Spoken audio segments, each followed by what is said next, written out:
Hello दोस्तों, welcome to study ISPCS channel. दोस्तों 70 BPSC के नाम से प्रहार सीरीज़ दोस्तों शुरू कर रहे हैं। ये 17 नवंबर 2024 को जो प्रीलिम्स डेट घोषित हुआ है 70 BPSC का, उसके लिए दोस्तों घटना चक्र का जितने भी पूर्वावलोकन है दोस्तों, साइंस, भूगोल, इतिहास और शास्त्र और इन्वायरमेंट दोस्तों, पॉलिटी दोस्तों, इन सभी का इस चैनल पर दोस्तों 17 नवंबर से पहले लगभग आपको 1 नवंबर तक दोस्तों सारे सब्जेक्ट कंप्लीट करा दिया जाएगा। तो इसलिए आप दोस्तों अगर चैनल पर पहली बार आए हैं तो चैनल को जरूर सब्सक्राइब कर लीजिएगा। तो चलिए दोस्तों स्टार्ट करते हैं। आज दोस्तों इस वीडियो में साइमन कमीशन 1927 में जो आया था उसके बारे में विशेष रूप से पढ़ेंगे। दोस्तों साइमन कमीशन का गठन 1927 में हुआ था दोस्तों, और ये फरवरी 1928 में भारत पहुँचा था। तो साइमन कमीशन जो 1927 में दोस्तों बना था उसके बारे में जितना भी फैक्ट होगा उसको सब दोस्तों इस वीडियो में कंप्लीट कर लेंगे। अगर दोस्तों चैनल पर नए हैं तो रिक्वेस्ट करते कहते हैं दोस्तों चैनल को जरूर सब्सक्राइब कर लीजिएगा। दोस्तों इस पे दोस्तों BPSC, UPPCS और UPSC से रिलेटेड हिंदी मीडियम से दोस्तों सारे कंटेंट प्रोवाइड किए जाएंगे।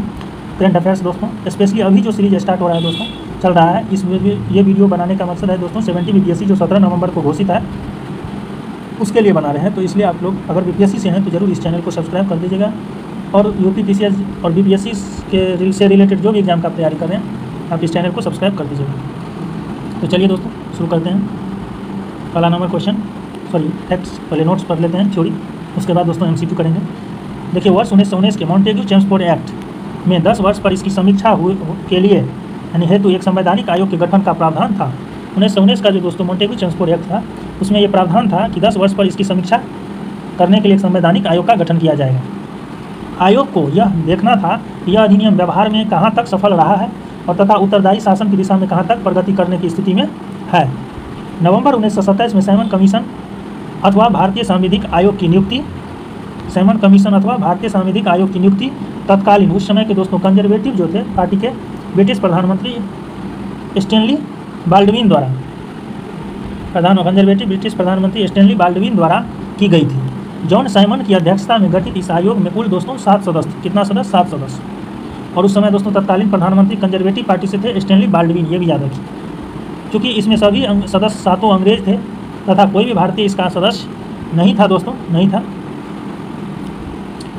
था। इसलिए भारतीयों ने इसे श्वेत कमीशन कहकर इसका बहिष्कार एवं विरोध किया। साइमन कमीशन 3 फरवरी दोस्तों 1928 को बम्बई पहुंचा। कहाँ पे? बम्बई में 3 फरवरी 1928 को। साइमन कमीशन के अध्यक्ष सर जॉन साइमन उत्तरदायी दल यानी लिबरल पार्टी के सदस्य थे। ये जो साइमन था दोस्तों ये उदारवादी दल यानी लिबरल पार्टी के सदस्य थे जॉन साइमन। और प्रधानमंत्री कौन थे दोस्तों इस समय? कंजर्वेटिव पार्टी के बाल्डविन, स्टैनली बाल्डविन। जबकि भारत की स्वतंत्रता 1947 के समय ब्रिटिश प्रधानमंत्री क्लीमेंट एटली इस कमीशन में श्रमिक दल लेबर पार्टी के सदस्य के रूप में शामिल थे। जबकि भारत स्वतंत्रता के समय ब्रिटिश प्रधानमंत्री क्लीमेंट एटली जो थे दोस्तों इस सभी कमीशन में श्रमिक दल यानी लेबर पार्टी के सदस्य के रूप में शामिल थे।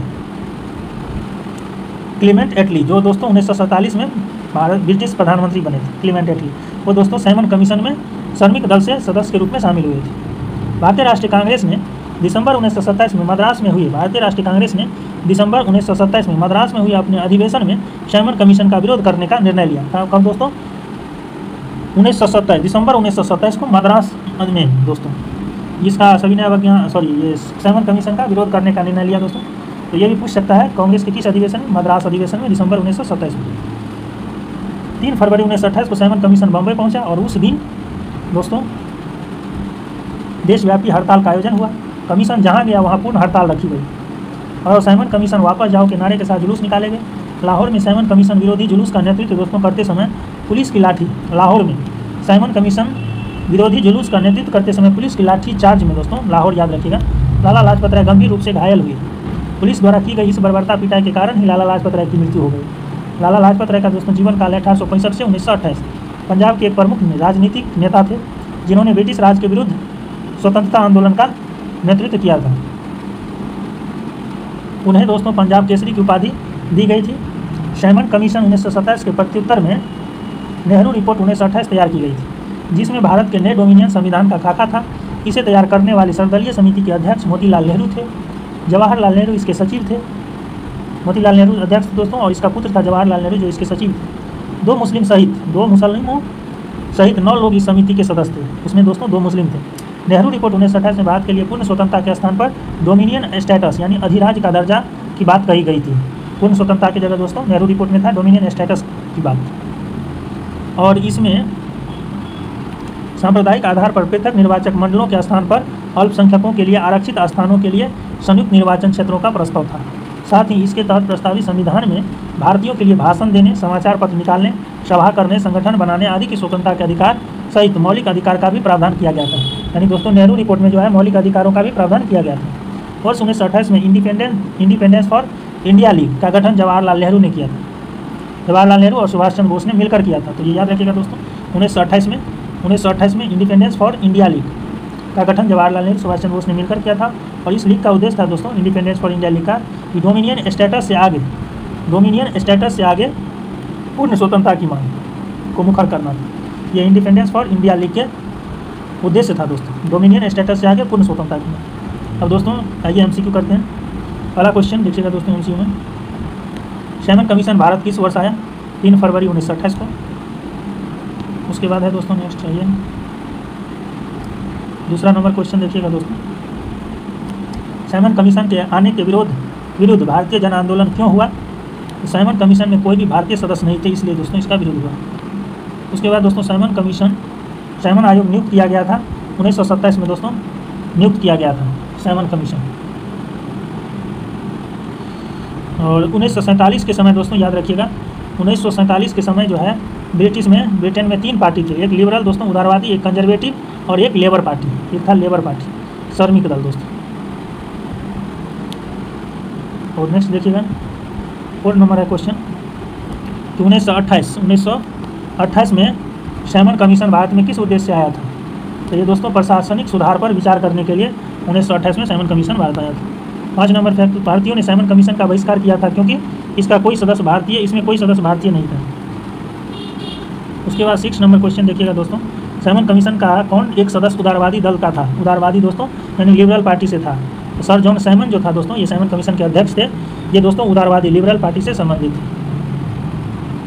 देखिएगा सैमन कमीशन के अध्यक्ष सैमन उदारवादी दल लिबरल पार्टी के सदस्य थे, जबकि भारत की स्वतंत्रता 1947 के समय ब्रिटिश प्रधानमंत्री क्लीमेंट एटली इस कमीशन में सैमन कमीशन में दोस्तों लेबर पार्टी के सदस्य के रूप में शामिल थे, क्लीमेंट एटली। उसके बाद दोस्तों किसके सुझाव पर भारतीयों को सैमन कमीशन से बाहर रखा गया? किसके सुझाव पर दोस्तों? ये लॉर्ड इरविन के सुझाव पर, चूँकि इसका कार्यकाल है दोस्तों 1926 से 31 तक दोस्तों ये वायसराय थे भारत के। तो इसी के सुझाव पर दोस्तों भारतीयों को जो है बाहर रखा गया था सैमन कमीशन से। लॉर्ड इरविन के सुझाव पर भारतीयों को सैमन कमीशन से बाहर रखा गया। उल्लेखनीय है कि सैमन कमीशन 1928 में भारत पहुंचा। इसमें कोई सदस्य भारतीय न होने के कारण विरुद्ध भारत में इसका व्यापक विरोध प्रदर्शन हुए थे और इसे श्वेत विद्रोह कहा गया था, श्वेत कमीशन कहा गया था दोस्तों इसको। नेक्स्ट है 8 नंबर क्वेश्चन दोस्तों, नीचे 2 वक्तव्य कथन ऐसा है, कांग्रेस ने सैमन आयोग का बहिष्कार किया था, सही है। सैमन आयोग में एक भी सदस्य भारतीय नहीं थी, इसलिए इसके दोस्तों कथन और कारण दोनों सत्य है और एक दूसरे का एक्सप्लेनेशन करते हैं।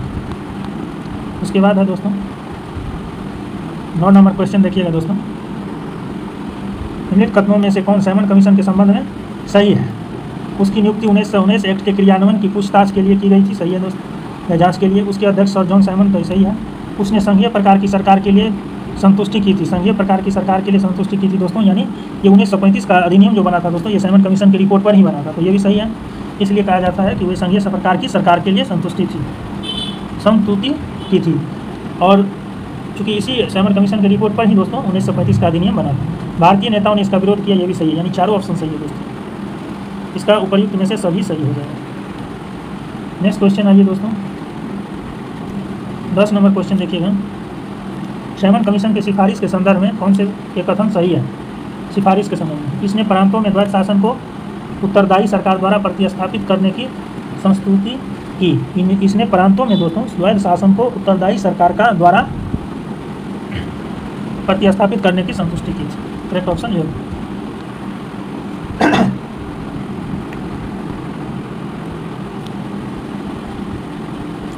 इसमें एक्सप्लेनेशन देखिएगा दोस्तों, प्रश्नगत विकल्पों में सैमन कमीशन ने प्रांतीय क्षेत्र में द्वैत शासन को प्रतिस्थापित कर वहां उत्तरदायी सरकार गठित करने की संतुष्टि की थी। और इसी में सैमन कमीशन की रिपोर्ट के ही आधार पर दोस्तों 1935 का जो अधिनियम आया था, उसके तहत प्रांतीय द्वैत शासन को समाप्त करके केंद्र में द्वैत शासन को लाया गया। तो इसलिए दोस्तों ये सही है कि सैमन कमीशन ने प्रांतीय क्षेत्र में द्वैत शासन को प्रतिस्थापित कर वहाँ उत्तरदायी सरकार गठित करने की संतुष्टि की थी। उसके बाद 11 नंबर क्वेश्चन है दोस्तों, लाला लाजपत राय घायल हुए थे सैमन कमीशन के विरोध में हुए लाठीचार्ज में, ये लाहौर में दोस्तों, उसके बाद 12 नंबर क्वेश्चन, पंजाब केसरी की उपाधि किसको दी गई दोस्तों? लाला लाजपत राय। उसके बाद 13 नंबर क्वेश्चन है दोस्तों, 1928 में लाहौर में लाला लाजपत राय के नेतृत्व में सैमन कमीशन का विरोध आयोजित किया गया था। सही है, सैमन कमीशन में एक भी भारतीय सदस्य शामिल नहीं था। हाँ दोस्तों, तो रीजन और कारण दोनों सही है, इसलिए ऑप्शन करेक्ट हो जाएगा और एक्सप्लेनेशन भी करता है। उसके बाद ये हो गया दोस्तों 13 नंबर। उसके बाद नेक्स्ट आइए 14 नंबर से। 14 नंबर क्वेश्चन कर रहा है दोस्तों, नेहरू रिपोर्ट तैयार की थी मोतीलाल नेहरू ने। 15 नंबर क्वेश्चन है, निम्नलिखित में से किसने सर्वप्रथम भारत के लिए औपनिवेशिक स्वराज की मांग की थी दोस्तों?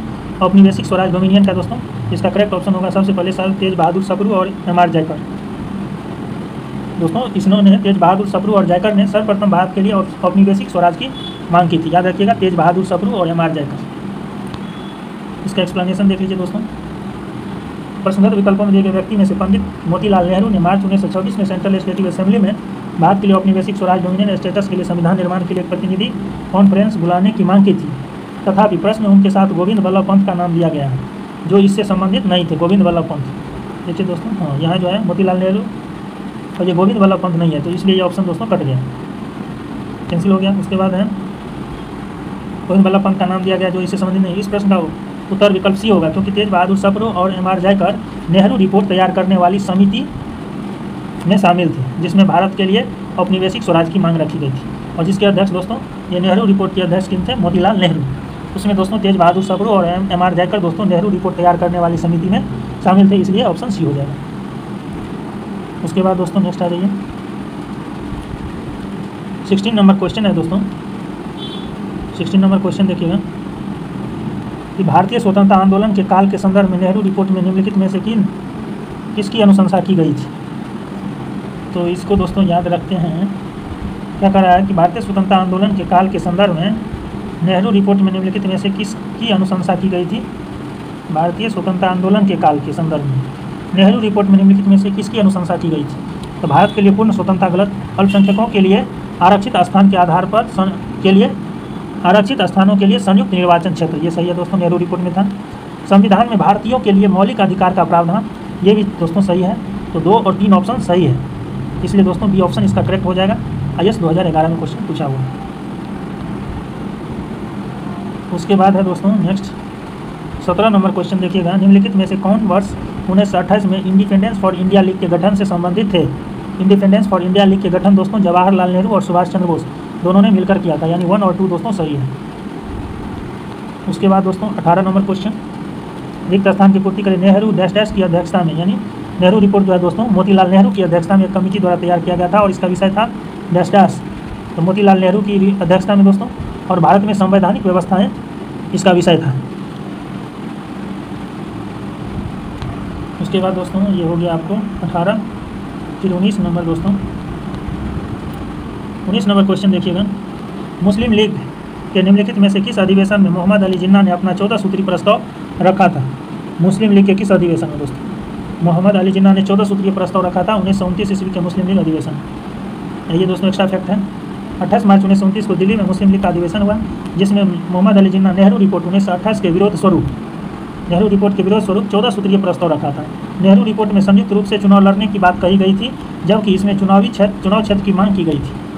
नेहरू रिपोर्ट में दोस्तों संयुक्त रूप से चुनाव लड़ने की बात कही गई, जबकि मुस्लिम ये जो 14 सूत्रीय मांग था मोहम्मद अली जिन्ना का, उसमें चुनाव क्षेत्र की मांग की गई थी, अलग से चुनाव क्षेत्र, जबकि इसमें संयुक्त रूप से चुनाव लड़ने की बात नेहरू रिपोर्ट। उसके बाद दोस्तों 20 नंबर, कांग्रेस दल की उग्र शाखा ने जिसके लिए एक प्रमुख नेता जवाहरलाल नेहरू थे, इंडिया फॉर इंडिपेंडेंस लीग की स्थापना की, वह लीग किसके विरोध में स्थापित हुई थी दोस्तों? तो वह नेहरू रिपोर्ट के विरोध में स्थापित हुई थी, क्योंकि नेहरू रिपोर्ट डोमिनियन स्टेटस की बात करता था, और ये दोस्तों India for independence for India league जो जवाहरलाल नेहरू और सुभाष चंद्र बोस ने मिलकर किया था, ये पूर्ण स्वराज की बात करता था। एक्सप्लेनेशन देखिए, जवाहरलाल नेहरू के नेतृत्व में युवा और उग्रवादी राष्ट्रवादियों ने नेहरू रिपोर्ट पर आपत्ति रखी।